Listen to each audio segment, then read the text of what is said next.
My name is Miodrag Ilić and I am owner and chief editorial of well-known culinary web portal in Serbia, Recepti Kuvar Online. When someone says sarma, vanilice, baklava, pogača, zeljanica, pihtije, in Serbia it immediately refreshes one's memories and the relation with tradition. The tradition of Serbian cuisine is very old.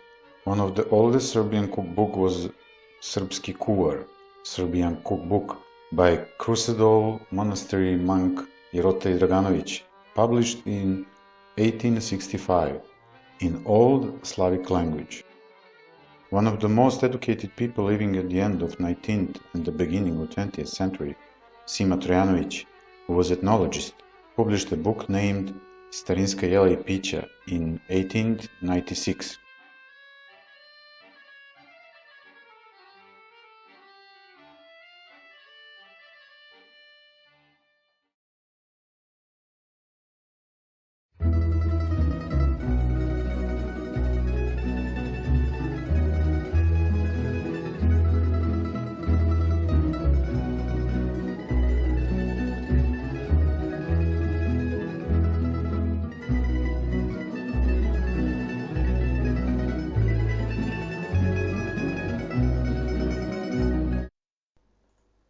The cookbook of traditional recipes will contain more than 100 recipes gathered from all parts of Serbia, while some of them are over 100 years old.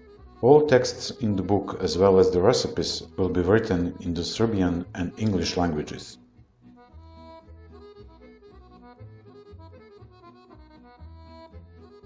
Serbian cuisine is a mixture of cultures and cuisines of all nations who have resided in this area.